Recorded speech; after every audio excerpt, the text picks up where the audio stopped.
Olá pessoal, nós vamos dando continuidade ao nosso projeto Leituras Espíritas com o livro Cristianismo e Espiritismo do autor Leon Denis. Esse livro foi publicado originalmente por Leon Denis em 1898 e trata de uma análise histórica literária da doutrina cristã, relacionando ela à doutrina espírita codificada por Allan Kardec. Nós vamos fazer a leitura hoje do capítulo 6º, Alteração do Cristianismo, os Dogmas. E o capítulo começa assim. Como palhetas de ouro nas ondas turvas de um rio, a Igreja mescla em seu ensino a pura moral evangélica à vacuidade das próprias concepções. Acabamos de ver que, depois da morte do Mestre, os primeiros cristãos possuíam em sua correspondência com o mundo invisível abundante fonte de inspirações.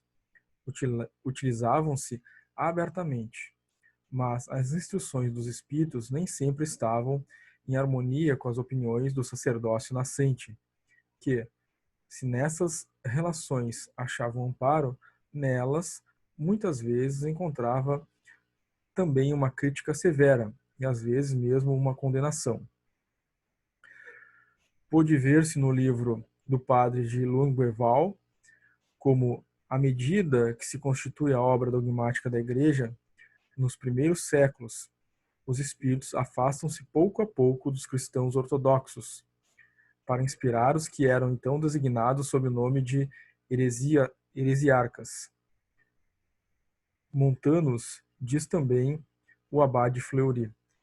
Tinha duas profetisas, duas senhoras nobres e ricas, chamadas Priscila e Maximila. Cirinte também obtinha revelações. Apolônio de Tiana contava-se entre esses homens favorecidos pelo céu, que são assistidos por um espírito sobrenatural. Quase todos os mestres da escola de Alexandria eram inspirados por gênios superiores. Todos esses espíritos, apoiando-se na opinião de São Paulo, entre aspas, o que por ora possuímos em conhecimento e profecia é muito imperfeito. Fecha aspas, 1 Coríntios 13, versículo 9. Traziam, diziam eles, uma revelação que vinha confirmar e completar a de Jesus.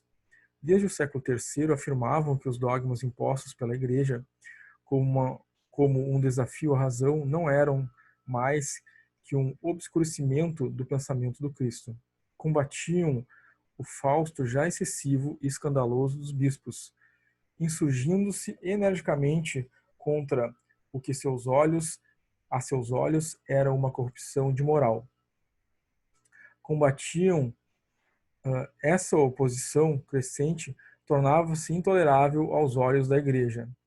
Os heresiarcas, aconselhados, dirigidos pelos espíritos, entravam em luta aberta contra ela. Interpretavam o Evangelho com amplitude de vistas que a Igreja não podia admitir, sem cavar a ruína dos seus interesses materiais. Quase todos se tornavam neoplatônicos, aceitando a sucessão das vidas do homem e o que Orígenes denominava, entre aspas, os castigos medicinais. Isto é, punições proporcionais às faltas da alma, reencarnada em novos corpos para resgatar o passado e purificar-se pela dor. Essa doutrina ensinada pelos espíritos e cuja sanção Orígenes e muitos padres da Igreja, como vimos, encontravam nas Escrituras, era mais conforme com a justiça e misericórdia divina. Deus não pode condenar as almas a suplícios eternos, depois de uma vida única, mas deve-lhes fornecer os meios de se elevarem mediante existências laboriosas e provas aceitas com resignação e suportadas com coragem. Essa doutrina de esperança e de progresso não inspirava aos olhos dos chefes da Igreja o suficiente terror da morte e do pecado. Não permitia afirmar sobre bases convenientemente sólidas a autoridade do sacerdócio. O homem, podendo resgatar-se a si próprio das suas faltas, não necessitaria do padre. O dom de profecia, a comunicação constante com os espíritos, eram forças que, sem cessar, minavam o poder da igreja. Esta, assustada, resolveu pôr termo à luta, sufocando o profetismo. Impôs silêncio a todos os que, invisíveis ou humanos, no intuito de espiritualizar o cristianismo, afirmavam ideias cuja elevação a amedrontava.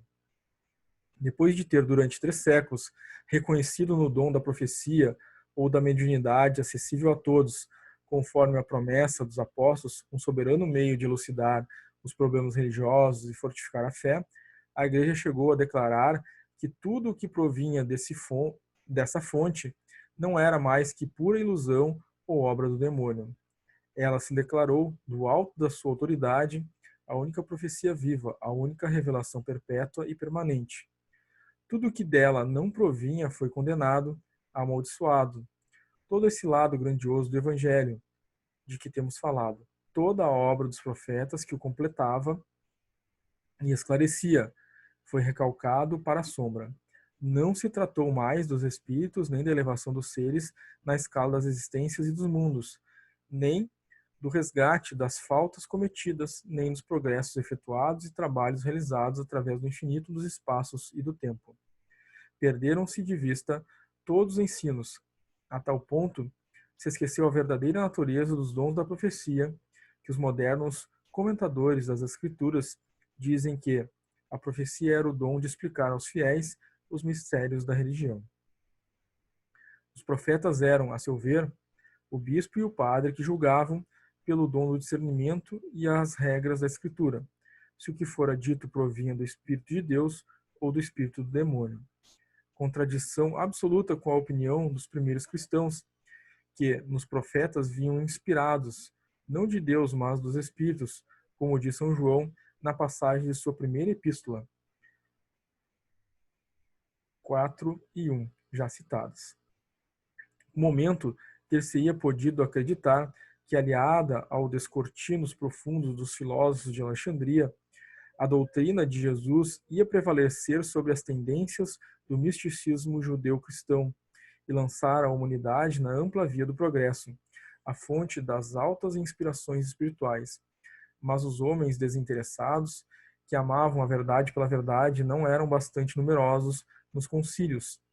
Doutrinas que melhor se adaptavam aos interesses terrenos da Igreja foram elaborados por essas célebres assembleias, que não cessaram de imobilizar e materializar a religião. Graças a elas e sob a soberana influência dos pontífices romanos, é que se levou, através dos séculos, essa amálgama de dogmas estranhos, que nada têm de comum com o Evangelho e são muitíssimo posteriores. Sombrio edifício em que o pensamento humano, semelhante a uma águia engaiolada, impotente para desdobrar as asas e não vendo mais que uma nesga do céu, foi encerrando durante tanto tempo como em uma catacumba. Essa pesada construção que obstrui o caminho à humanidade surgiu na Terra em 325 com o Concílio de Nicéia e foi concluída em 1870 com o último Concílio de Roma. Tem por alicerce o pecado original e por coroamento a Imaculada Conceição e a infalibilidade papal. É por essa obra monstruosa que o homem aprende a conhecer esse Deus implacável e vingativo, esse inferno sempre e ante esse paraíso fechado a tantas almas valorosas, a tantas generosas inteligências e facilmente alcançado por uma vida de alguns dias terminada após o batismo. Concepções que têm impelido tantos seres humanos ao ateísmo e ao desespero. Examinemos os principais dogmas e mistérios cujo conjunto constitui o ensino das igrejas cristãs. Encontramos a sua exposição em todos os catecismos ortodoxos. Começa com essa estranha concepção do ser divino, que se resolve no mistério da Trindade, um só Deus em 3 pessoas, o Pai, o Filho e o Espírito Santo. Jesus trouxera ao mundo uma noção da divindade desconhecida ao judaísmo. O Deus de Jesus já não é o déspota zeloso e parcial que protege Israel contra os outros povos. É o Deus Pai da humanidade. Todas as nações, todos os homens são seus filhos. É o Deus em que tudo vive, move-se e respira, imanente em a natureza e na consciência humana.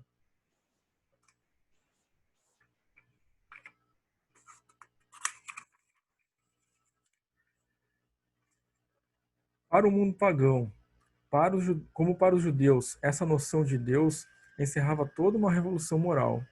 Há homens que tudo haviam chegado a divinizar e a temer tudo o que haviam divinizado.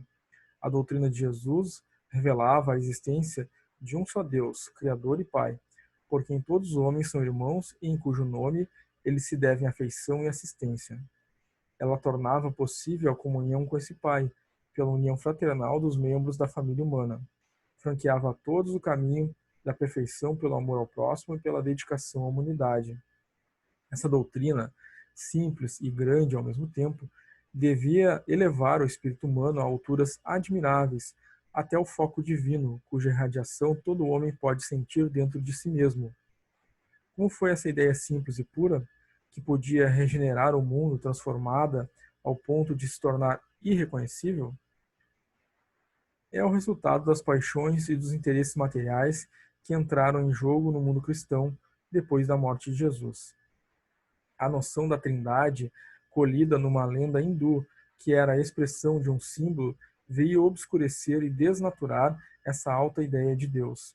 A inteligência humana podia levar-se a essa concepção de ser eterno, que abrange o universo e dá vida a todas as criaturas. Não pôde, a si mesma, explicar como três pessoas se unem para constituir um só Deus. A questão da consubstancialidade em nada elucida o problema. Em vão nos advertiram que o homem não pode conceber a natureza de Deus. Neste caso, não se trata dos atributos divinos, mas da lei dos números e medidas.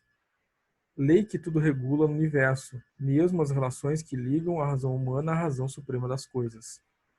Essa concepção trinitária, tão obscura, tão incompreensível, oferecia, entretanto, grande vantagem às pretensões da Igreja.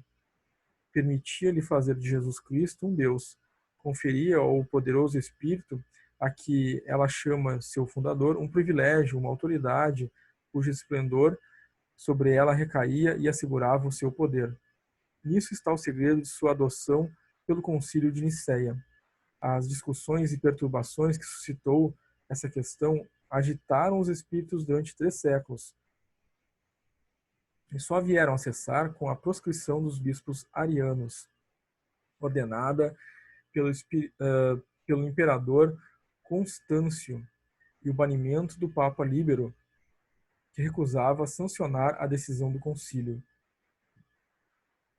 A divindade de Jesus, rejeitada por 3 concílios, o mais importante dos quais foi o Antioquia, 269, foi em 325 proclamada pelo de Nicéia, nestes termos: a Igreja de Deus católica e apostólica anatematiza os que dizem que houve um tempo em que o Filho não existia, ou que não existia antes de haver sido gerado. Essa declaração está em contradição formal com as opiniões dos apóstolos, ao passo que todos acreditavam o Filho criado pelo Pai. Os bispos do século IV proclamavam o Filho igual ao Pai, eterno como ele, gerado e não criado, opondo assim um desmentido ao próprio Cristo, que dizia e repetia: meu Pai é maior do que eu. Para justificar essa afirmação, apoia-se a Igreja em certas palavras do Cristo, que, se exatas, foram mal compreendidas, mal interpretadas. Em João 10:33, por exemplo, se diz: nós te apedrejamos porque, sendo homem, te fazes Deus a ti mesmo. A resposta de Jesus destrói essa acusação e revela o seu pensamento íntimo. Não está escrito na vossa lei: eu disse, vós sois deuses? João 10:34. Se ela chamou deuses aqueles a quem a palavra de Deus foi dirigida, João 10:35. Todos sabem que os antigos latinos e orientais chamavam deuses a todos quantos, por qualquer motivo, se tornavam superiores ao comum dos homens. O Cristo preferia essa qualificação abusiva a Filho de Deus para designar os que investigavam e observavam os divinos ensinamentos. É o que ele expõe no versículo seguinte: Bem-aventurados pacíficos, porque são chamados filhos de Deus. Mateus 5:9. Os apóstolos atribuíam o mesmo sentido a essa expressão. Todos os que são levados pelo Espírito de Deus, esses tais são filhos de Deus. Paulo, Epístola aos Romanos 8:14. Jesus o confirma em muitas circunstâncias. A mim, a quem o Pai santificou e enviou ao mundo, porque dizes vós, tu blasfemas, porque eu ter dito que sou filho de Deus. João 10:36. A um israelita redarguiu: Por que me chamais bom? Ninguém é bom senão Deus unicamente. Lucas 18:19. Eu não posso de mim mesmo fazer coisa alguma. Não busco a minha vontade, mas a vontade daquele que me enviou. João 5:30. As seguintes palavras são ainda mais explícitas. Procurais tirar-me a vida, a mim que sou um homem que vos tenho dito a verdade de que Deus ouvi. João 8:40. Se me amasseis, certamente haveríeis de folgar que eu vá para o Pai, porque o Pai é maior do que eu. João 14:28. Jesus diz a Madalena: Vai a meus irmãos e diz-lhes que eu vou para o meu Pai e vosso Pai, para meu Deus e vosso Deus. João 20:17. Assim, longe de externar a ideia sacrilégica de que era Deus, em todas as circunstâncias, Jesus fala do ser infinito como a criatura deve falar do Criador, ou ainda como um subordinado fala do seu Senhor. Nem mesmo sua mãe acreditava na sua divindade, e todavia, quem mais autorizado que ela a admiti-la? Não recebera a visita do anjo que lhe anunciava a vinda do menino, abençoado pelo Altíssimo e por sua graça concebido? Porque, atenta, pois embaraçar-lhe a obra, imaginando que ele perdera o juízo, há aí contradição patente. Os apóstolos, por sua vez, não viam em Jesus senão um missionário, um enviado do céu, um espírito sem dúvida superior por suas luzes e virtudes, mas humano. Sua atitude para com ele, sua linguagem o provam claramente. Se o tivessem considerado um Deus, não se teriam prosternado diante dele. Não seria genuflexos que teriam falado? Ao passo que a sua deferência e respeito não ultrapassavam o devido a um mestre, a um homem eminente. Ao demais, esse título de mestre, em hebreu rabi, que lhe dispensavam habitualmente. Os evangelhos dão testemunho disso. Quando lhe chamavam Cristo, não vem nesse qualificativo senão o sinônimo de enviado de Deus.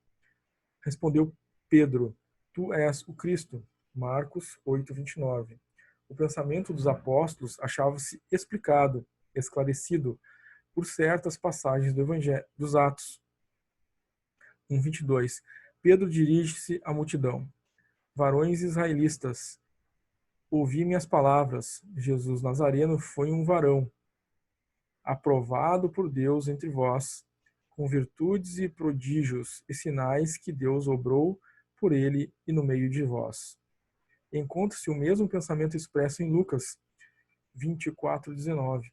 Jesus de Nazaré foi um profeta, poderoso em obras e palavras diante de Deus e de todo o povo. Se os primeiros cristãos tivessem acreditado na divindade de Jesus, se dele houvessem feito um Deus, sua religião ter-se-ia provavelmente submergido na multidão das que o Império Romano admitia, cada qual exaltando divindades particulares. Os arroubos de entusiasmo dos apóstolos, a indomável energia dos mártires, tinha sua origem na ressurreição do Cristo. Considerando um homem semelhante a eles, viam nessa ressurreição a prova manifesta da sua própria imortalidade. São Paulo confirma com absoluta clareza essa opinião quando diz: Pois se não há ressurreição dos mortos, nem Cristo ressuscitou, e se Cristo não ressuscitou, é logo vã a nossa pregação, é também vã a nossa fé. E somos assim como convencidos por falsos testemunhos de Deus. dizendo que ressuscitou a Cristo, ao qual não ressuscitou, se os mortos não ressuscitam. Assim, para os discípulos de Jesus, como para todos que atentamente e sem paixão estudam os problemas dessa existência admirável, o Cristo, segundo a expressão que a si próprio aplica, não é mais que o profeta de Deus, isto é, um intérprete num porta-voz de Deus. Um espírito dotado de faculdades especiais, de poderes excepcionais, mas não superiores à natureza humana. Sua clarividência, suas inspirações, o dom de curar que possuía em tão elevado grau, encontra-se em épocas diversas e em diferentes graus em outros homens. Pode comprovar-se a existência dessas faculdades nos médiuns de nossos dias, não agrupadas, reunidas de modo a constituírem uma poderosa personalidade como a do Cristo, mas dispersas, distribuídas por grande número de indivíduos. As curas de Jesus são milagres, mas a aplicação de um poder fluídico e magnético que novamente se encontra mais ou menos desenvolvido em certos curadores de nossa época. Essas faculdades estão sujeitas a variações, a intermitências que no próprio Cristo se observam, como provam os versículos do Evangelho de Marcos 6, versículo 4 e 5. Mas Jesus lhes dizia: um profeta só deixa de ser honrado em sua pátria, em sua casa e entre seus parentes, e não podia ali fazer milagre algum. Todos que têm de perto observado os fenômenos do espiritismo, do magnetismo e da sugestão e remontado dos efeitos da causa que os produz, sabem que existe uma grande analogia entre as curas operadas pelo Cristo e as obtidas pelos que exercem moderadamente essas funções. Como ele, mas com menos força e êxito, os curadores espíritas tratam dos casos de obsessão e possessão, e com auxílio de passes, tocando os indivíduos pela imposição das mãos, libertam os doentes dos males produzidos pela influência dos espíritos impuros, daqueles que a Escritura designa sob o nome de demônios. À tarde, porém, apresentaram-lhe muitos endemoniados, dos quais ele expelia os maus espíritos com a sua palavra e curou todos os enfermos. Evangelho de Mateus, capítulo 8, versículo 16. A maior parte das moléstias nervosas provém das perturbações causadas por estranhas influências em nosso organismo fluídico, ou perispírito. A medicina, que estuda simplesmente o corpo material, não pode descobrir a causa desses males e os remédios a eles aplicáveis. Por isso é quase sempre impotente para os curar. A ação fluídica de certos homens, firmados na vontade, na prece e na assistência dos espíritos elevados, pode fazer cessarem essas perturbações, restituir o invólucro fluídico dos doentes às suas vibrações normais e forçar a se retirarem os maus espíritos. Era o que Jesus obtinha facilmente, como o obtinham depois dele os apóstolos e os santos. Os conhecimentos difundidos entre os homens pelo moderno espiritualismo permitem melhor compreender e definir a alta personalidade do Cristo.